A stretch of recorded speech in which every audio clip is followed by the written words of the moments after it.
Hello, everybody. This is Carol Maletta. Welcome to the Parenting 411 podcast, where we share information parents need from sources they can trust.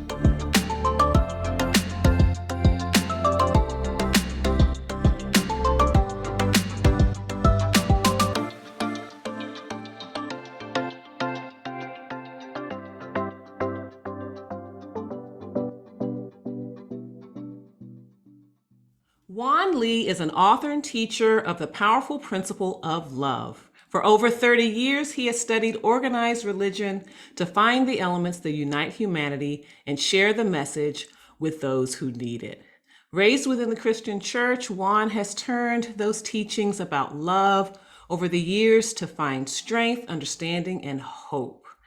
As a child, he was the youngest of four, and he had some struggles that he's going to talk about in our interview and just share with you the strategies that allowed him to overcome those challenges and to create a rewarding career, and then turn those lessons that he obtained to spread a message to others who need encouragement about overcoming obstacles in their lives. And he has written a book that we're going to talk about as well. And I can't wait for you to meet him. Welcome, Juan Lee. Hello, how are you today? I am fine, and I'm so happy that you are here to join me today. So, as I alluded to, you have had an interesting journey to where you are today, where you are in a position to really talk about the power of love. And so why don't you tell us a bit about your experience growing up? Oh, sure. Thank you for having me, first of all. Um, my experience started back probably where I recognized it was I was about 17 years old. I graduated from high school, and I was really basically lost at that point. Hmm. I felt unprepared for life. I felt afraid. And I did not understand life. I really didn't. I had been in religion all my life, and yet I was still struggling with being able to feel accomplished at anything. I didn't have any identity at all. And at that point, I enlisted in the Air Force, Mm-hmm. and the Air Force gave me a perspective that I had never seen or understood before. And it was that perspective of understanding that, there was a system that you had to follow. Mm-hmm. And it was in that system that I learned how I found myself. My identity Mm-hmm. was where I fit, so to speak. Mm-hmm. And it really changed my life. It really changed everything as relates to understanding what life is all about. And that was what the journey that I was on from that point on, was just applying myself to systems. So when you talk about feeling unprepared for life and not equipped when you were 17 years old, were you thinking you hadn't learned enough in school? Were you thinking you hadn't learned enough, I don't know, at home or out in the community? Uh, what did you think was lacking? Did you have Well, an idea of that? at that time, when I graduated from high school, at that point, I had gone through school in special education. Okay. And at that point, I was not learning the mainstream curriculum. It Hmm. was just basically they put me in a system to push me through the system. Gotcha. Didn't prepare me for life. It just got me through the system, and I just felt unprepared. What I in turn found out some 20 years later Hmm. is that when I found out that I had a learning disability. So they hadn't shared that, but they still put you in special education. They hadn't shared that there was something that they saw. It's very interesting. About a month ago, I found a report Oh, okay. that was given to my parents. Mm. when I was in the seventh or eighth grade, Mm-hmm. and it stated that I was below average Mm. and that I may have a learning disability. Okay. I may have a learning disability. It would Mm-hmm. imply that I may have a learning disability. But there was nothing done other than put me into special education to find out what I needed to succeed. Their system was just to get you out of school. It Mm. wasn't to it wasn't to educate me in what I had, what my Okay. issue, what my strengths and my abilities were. It was basically measuring me against those that I didn't measure up against. That was their tool, is to identify that I didn't measure up, not to find out where my strengths were. Okay. Okay. And and so I felt ill prepared. I felt like I had been, for lack of a better word, I felt like I was gypped. You know, Mm-hmm. I was unprepared and I was just lost and Mm-hmm. confused. Mm-hmm. And so Okay. as a result, I didn't know what to do. Mm-hmm. I'm Mm-hmm. out of high school. Now what do I do? I, Right. I School was the furthest thing from my mind because it was frustrating. Right. It was a life of frustration. Well, I certainly am glad to say that they have evolved since then, and there actually have been some rules and regulations that really kind of guard against that. But it's just phenomenal what you have been able to do, graduating and all of that without that knowledge, Mhm. of your strengths. As you said, they didn't really emphasize your strengths. So now, what did you think of yourself in those moments? So you didn't know the cause because that information wasn't shared with you. You just knew school was hard. You didn't really know why. What were you thinking about yourself? Were you thinking, you know, I had very low self-esteem. mm-hmm, I did not understand why it was so difficult for me, because the thing that made it so frustrating was that I was putting the effort in, right, but the mm-hmm, results wasn't coming. mm-hmm, mm-hmm, And and so it was like, what do I have to do? So basically, I was chasing a ghost. I had no idea what I was trying to find. What mm-hmm, was the problem? mm-hmm, And see, this was, even after 9 years in the Air Force and had already started a new career after I gotten out of the Air Force, it still eluded to me what was the problem. mm-hmm, I'd gotten past the part where I thought I was, had, just, at the time, you think about, having some type of retardation, mm-hmm, mm-hmm, in something of that nature. And I'd gotten past that, but the fact was that it was still something that was holding me back. mm-hmm, And that was the part that crippled me in every area of my life, because mm-hmm, I spent more time trying to hide it than I was trying to find out what it was to alleviate it or to resolve it, mm-hmm. because I was trying to measure myself against something that's irrelevant, trying to measure up to someone else. Right, right. So was it seeing that report that gave you some insight, or did you see a specialist and someone else diagnosed something for I you? saw a specialist, got diagnosed at 37 years old. I never saw that. The first time I saw that report was about a month ago. Okay. I mean, it was that they had never, but the fact is that in spite of them having that report, they did nothing with it. Mm-hmm. They Mm-hmm. just put me in special education as it relates to that being the thing to resolve it. It did nothing but just continually solidify the fact that they were going to allow me to graduate unprepared for life. Mm-hmm. Mm-hmm. We'll be right back after this.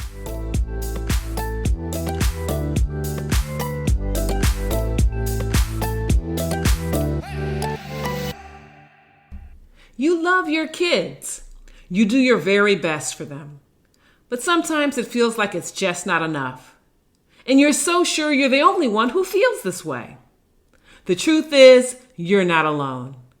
It is also true that there are some things you're doing quite right. And there's a community who would love to exchange ideas with you. I'm Carol Maletta, creator of the Parenting 411, a portal for parents where I share information parents need through webinars and masterclasses. And not only that, the parents there support each other on this amazing journey in the Parenting 411 community group on Facebook. I can't wait to meet you in the community.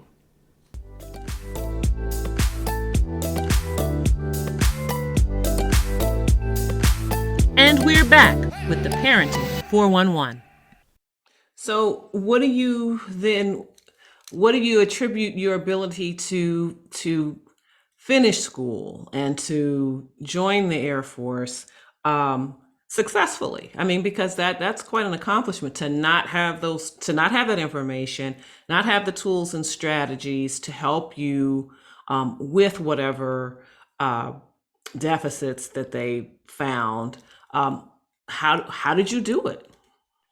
I tell you, the first thing is that I didn't want to fail. Okay. I just did not want to fail. That was the kind of tenacity that I had in me. To not want to fail was the first thing. Mm-hmm. And that's where, when I went into the military, that attitude of not wanting to fail gave me the confidence, or the military gave me the support I needed to find my identity. Okay. Because I didn't want to fail. Mm-hmm. Mm-hmm. And it was to the point where it took me actually a year to get enlisted in the Air Force. That's after basic training. That's after my tech school. Mm-hmm. And it took me, because there was, in basic training, there was one test that I had to pass. It was a reading comprehension test. Okay. And they gave me a year to pass it. Okay. And it was because they gave me a year to pass it, I didn't quit. I didn't give up. I did it. And I went and I worked at it, and I worked at it, and I worked at it. And here's the thing, in spite of the fact that I had a learning, and here's my learning disability. Mm-hmm. I have a memory deficiency. Okay. Mm-hmm. So that means that reading comprehension and time reading comprehension, Mm-hmm. they don't go together. Right. Right. They don't go together at all. Mm-hmm. And I didn't know what it was causing. But the fact is that when you put a time on me, anxiety went through the roof. Sure. I can imagine. And I knew that I had to read it over and over and over, the same thing, so that I could remember it. Mm-hmm. And I had no tools or things to assist me. And it took me a year to get through that test, to meet their standards. Right. That if I had not have met it, they would have discharged me because of that one test. I had met every other objective, every other objective that was given to me, gone through my tech school, gone through my basic training, had many of evaluations as relates to my job performance, all of that high standard. And yet, if they had not given me that opportunity, in spite of me not knowing, and they never even questioned it.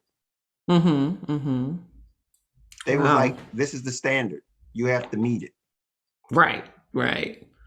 Well, that's, bravo to you for your determination and, actually being able to meet that standard.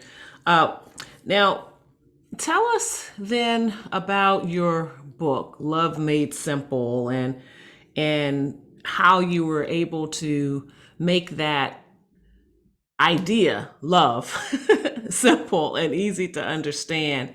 How were you able to do that? Well, see, it really came back to the point where, as a 17-year-old, as a teenager, and being just so confused. Now, granted, I wrote this book just last year in 2020, as a matter of fact, 2 years ago now, in the middle of the pandemic.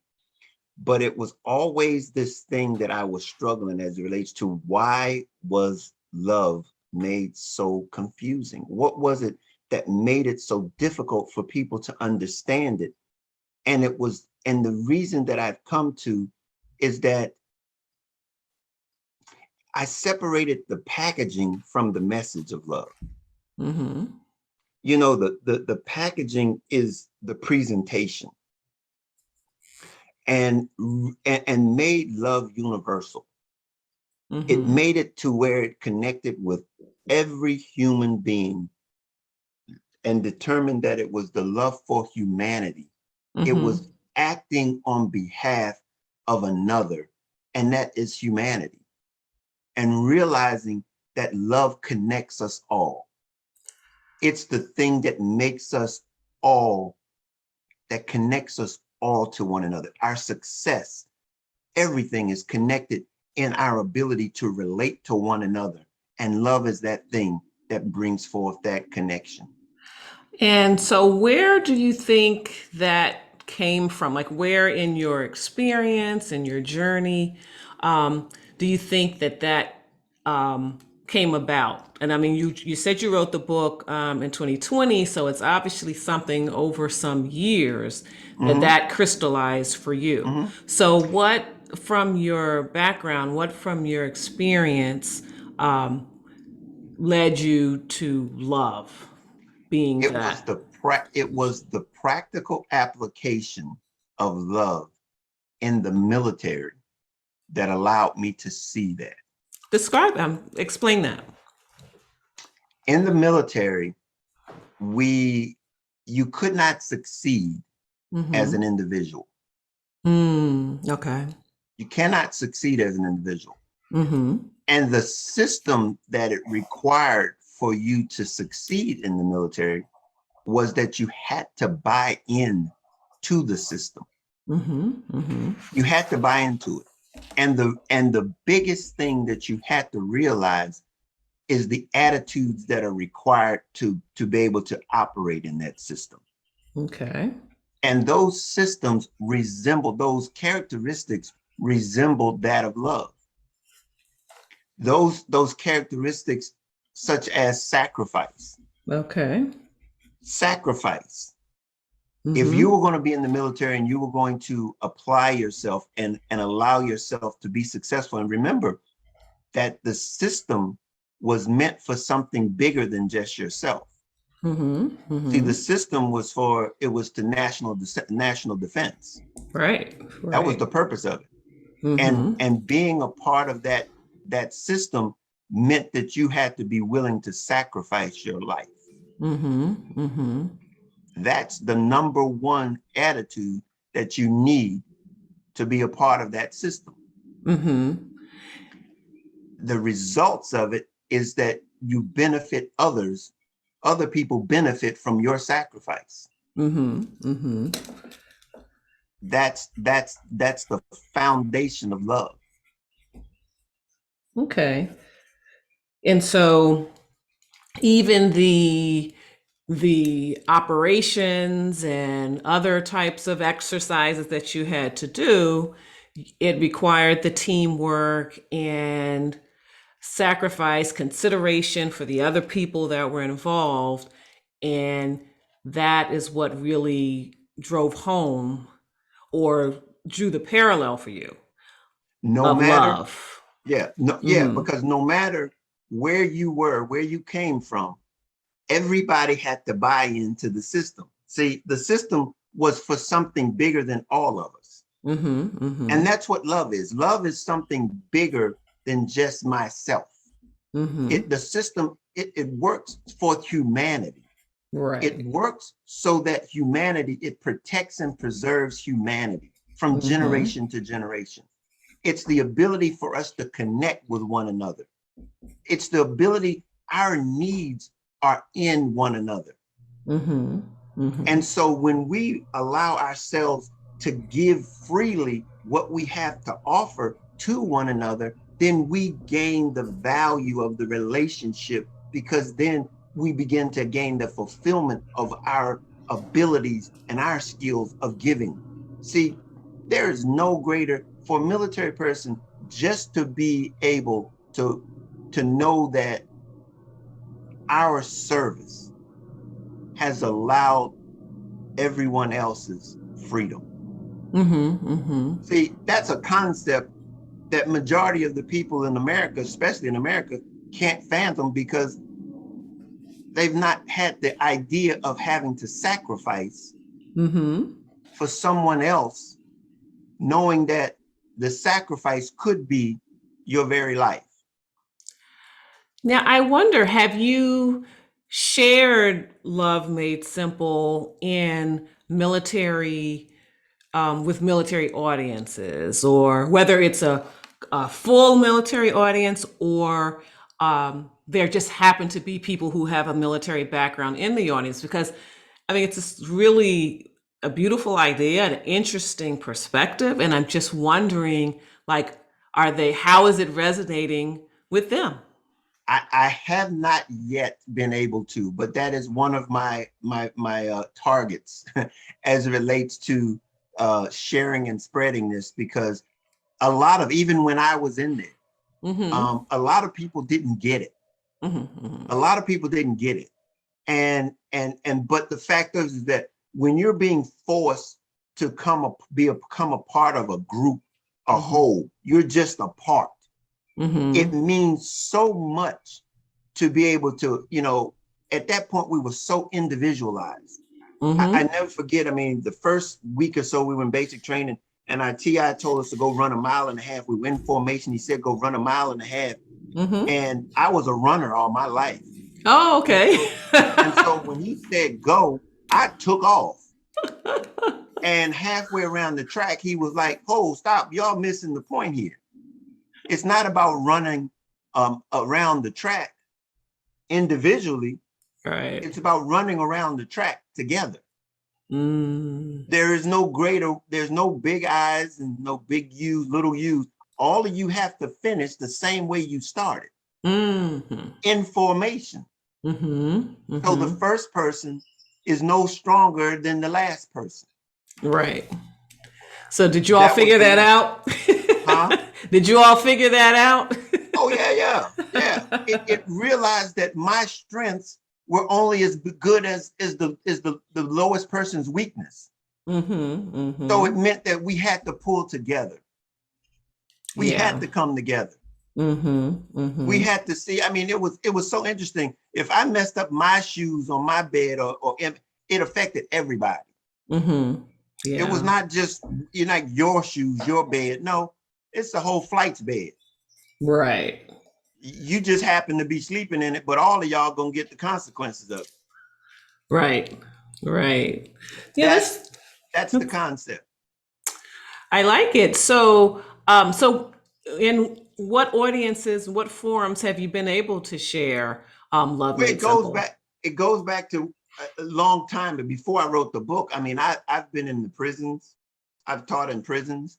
Okay. I've taught teenagers and young adults, women.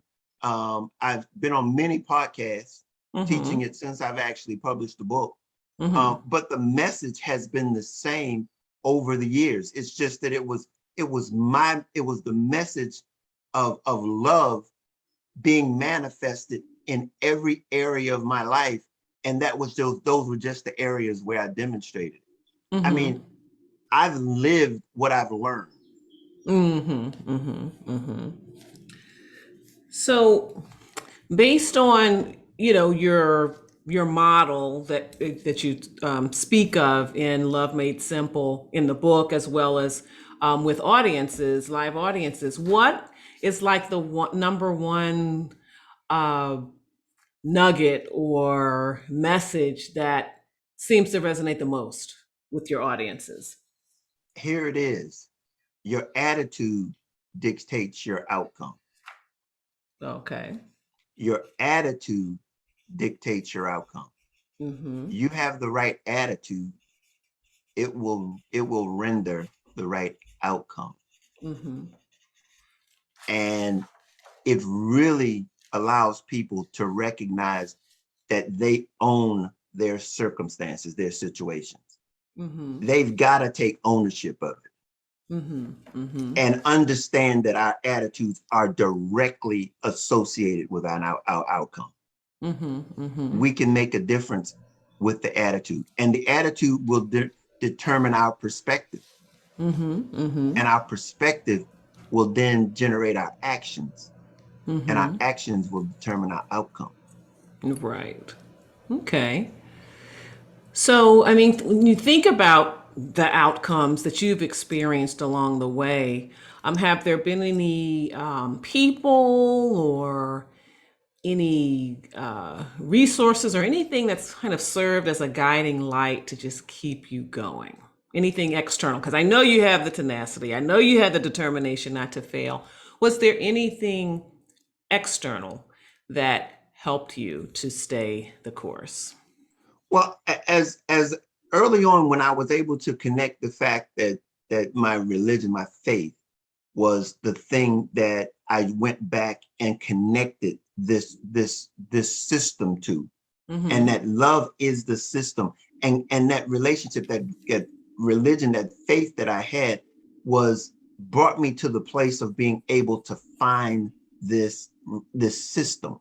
Mm-hmm. And it was important for me to understand that if I had not had that relation, that faith in the beginning, I don't know where I would have gotten to understand this system. Because Well, yeah. what love is the system for humanity and for life. It's for us to be able to to be able to live a successful life is understanding the system and I knowing agree. that knowing that we need one another. Yes, and that's really, you're really pointing to the importance of instilling faith in children. Because giving them a foundation, because they're going to journey, while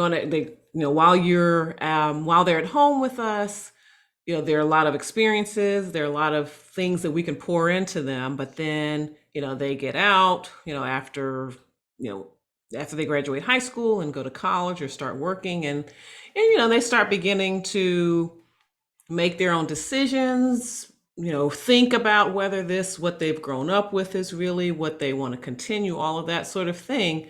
And they may stray from it, or maybe they don't, but it's still in them. They've still been exposed, they've still been introduced. And I think that can really make a difference during challenging times. How about you? Well, yeah, I do. I do it, and at the same time, though, you know, it's that process that we really have to manage and understand. Um, it's about clarity. Mm-hmm.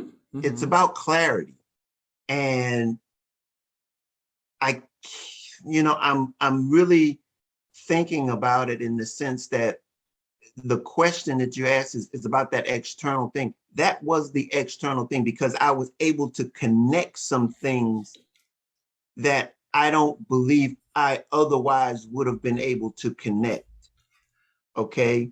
If you hadn't had the faith, or if you hadn't had what? If I had not had my experience in the military, because see, Okay. that information as it relates to faith is something that we really come a little bit short because it's so abstract. Mm-hmm. It's so abstract. And until we can begin to associate actions that are consistent with what it is that we believe in, um, it leaves a void. It leaves confusion. And Mm-hmm. that's basically when I make the statement about um, making love simple. It goes back to the point of it's been made to be confusing.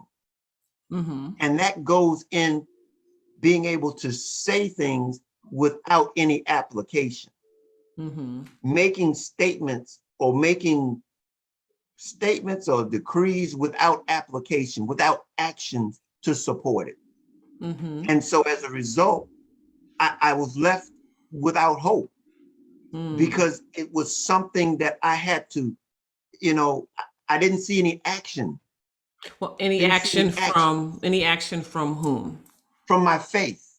from what it was that I was being taught as it relates to faith. And it was only when I began to see the action in the military that it began to make sense. Because there is no other place that in the military, other than the military, that requires you to make the kind of sacrifices that faith requires of you. Mm-hmm. And no one shows how to apply it, but the military, because it allows you to say sacrifice is essential for this system to work, as though this is for the same thing as relates to religion, because it really requires you to change the way in which you think. We'll be right back after this.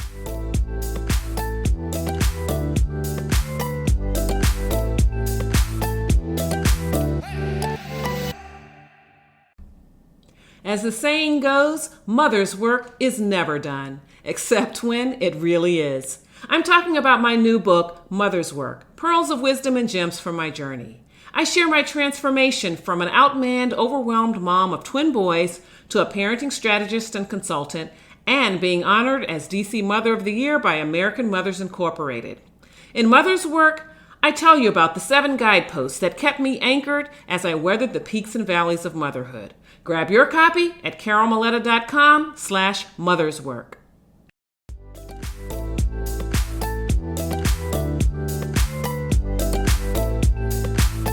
And we're back with the Parenting 411.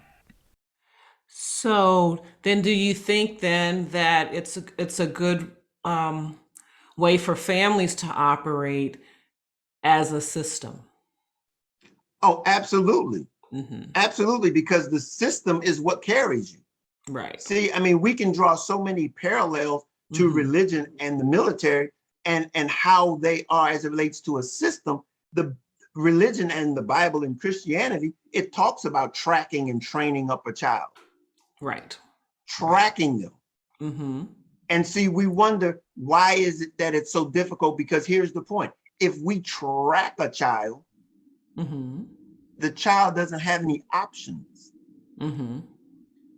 But if we just give them what we want to give them without any explanation, see, if we can track them, we get them in a direction where they don't have any other options. And that gives them, we're saying to them, not only are we going to say something to them, we're going to show them. Yes. We're going to show it to them. And by our actions, they can just be a part of what we're already doing. Yes. It's the demonstration that makes the difference. Yeah, that's what really, it's walking the walk, and not only just not just going to church or reading the Bible or however your religion is, a person's religion is practiced, but actually living what you're preaching. Yeah, no, absolutely. I think that's a very important foundation for kids. Now, you've created a fulfilling life for yourself, obviously, and despite the early struggles, but now that you're on this side, what kind of advice would you give for parents and caregivers to give their children a good start toward overcoming, so that they're prepared to either head off these challenges or to be able to conquer them successfully? I think parents can assist their children in so many ways. But the most important one is that they've got to be involved. Okay. Parents got to be involved. And that involvement means that there's some sacrifice, there's some sacrifice involved. Absolutely. And what they're doing is sacrificing for that child's future. Yes. And that is something there's no substitute for that. Right. There's absolutely no substitute for that. But we've got to be, as we were talking about earlier, we've got to not teach. We can't tell the children that do as I say, not as I do. I agree. that is not the message that the Mm-hmm. child needs, and that's not the way to track them. Right. And what And else do the you think that parents can do? and here's the one that I think is very important. If they can instill in the child that life is like building a house, Okay. and it's three parts to this. There's a foundation, there's the Mm-hmm. walls, and there's a roof. Okay. And if the parents can ensure and instill in the child that the phase that they're in right now is the foundational phase, Mm-hmm. the phase where they need to shore up the house for the future, Mm-hmm. giving them all of the tools necessary to lay a foundation and not try to supersede, not to try to make light of it, but make it worthwhile, making it valuable to make the best foundation that they can find.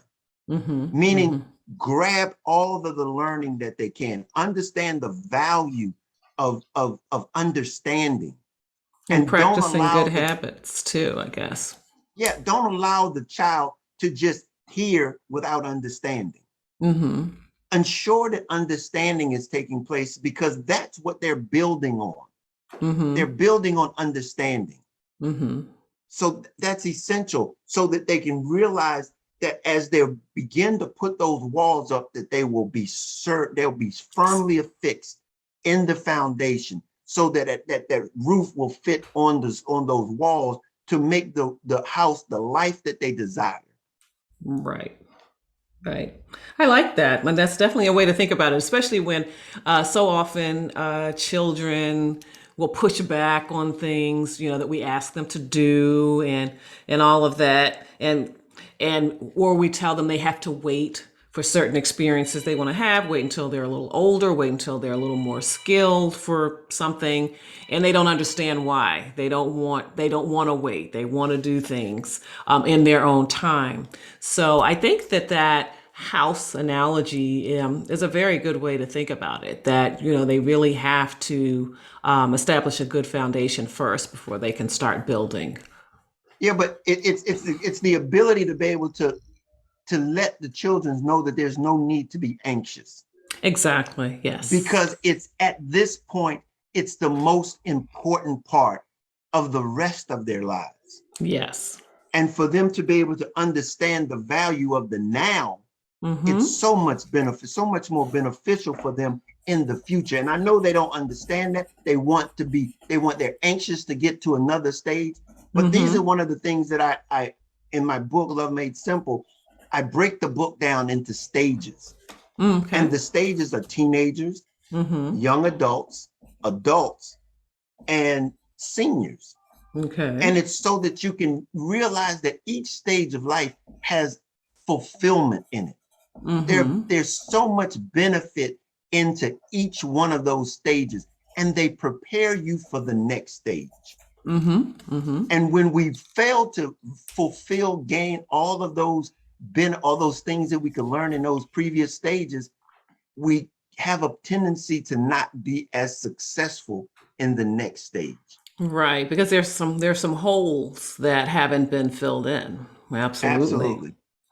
So, what advice would you give to your middle school self about life and love, given what you know today? That is probably it, that I look back over my life and I go, my tenacity has always been there, but understanding that, you know, I need help. Mm. You know what? You can't do it by yourself. Mm-hmm. There is nothing that's successful in a vacuum by itself. Okay. There's no accomplishment in anything. And I think the ability to be able to understand that it's okay to accept help or to reach out and ask for help, Mm-hmm. instead of trying to hide your weaknesses. Be confident in who you are and what you have to offer. And if there's something that you have need of, ask for help. Okay. I like that. So, as we wrap up, how can our listeners find you on social media, your website? Um, I'm on Facebook. Okay. I'm at Juan Lee Author. I'm on Instagram, Okay. What's your handle there? Juan Lee Author. Okay. Okay. I'm at LinkedIn Uh huh. at Juan Lee. Okay. I'm at Twitter, Love Made Simple. Okay. And you can come and visit my website at juanleetheauthor.com. Okay. But my nonprofit is what I really want people to remember me by. Okay. Well, why don't you tell us about that? And well, that's my nonprofit is called Clear Journey. Okay. We basically teach the practical applications of love, um, so that people can live a more fulfilled life. And it's about giving them the tools that are necessary: financial literacy, self-awareness training, Mm-hmm. um, attitudes for success, Mm-hmm. also the ability to be able to problem solve and to make decisions. Mm-hmm. Those are the things that the application of love. How do you apply it? How Okay. do we interact and gain that fulfillment that we need internally for ourselves? But we only get that when we're able to develop ourselves and to give that to the world. Okay. And Oh, I'm sorry. Go ahead. now go ahead. I was just going to ask, is there a separate website for that or Clearjourney.org. okay, Clear Journey. Clearjourney.org. Um, Okay. we do free seminars once a month Okay. Mm-hmm. online. Mm-hmm. And basically we have a program called Life and Money, which basically talks about the money management, how Mm-hmm. to manage your money to reach Okay. your dreams. Mm-hmm. Mm-hmm. And at the same time, giving you the attitudes at the same time to be able to want to manage your money. Okay. All right. That sounds good. Now, is Clear Journey on social media, or is the best way to learn about that at the website? Well, it's the website. It's Okay. we're starting a social media. I think we have one, but we haven't gotten it up and running yet. Um, but we will be having it up. But you will be seeing a lot of the advertising and things on my social media, as it relates to Clear Journey, until we get Clear Journey's social media up and running. Okay. Well, I am so glad you were able to join. And for our listeners, as always, you can follow me at The Parenting 411 on Facebook, Instagram, Twitter, and YouTube. And also, you can still grab your copy of The Parenting Odyssey: Trials, Treasures, and Triumphs of Parenting in a Pandemic at carolmaletta.com/Odyssey 2021. I hope you will continue to follow the Parenting 411 and remember that it's never too late to be the parent that you want to be. See you next time.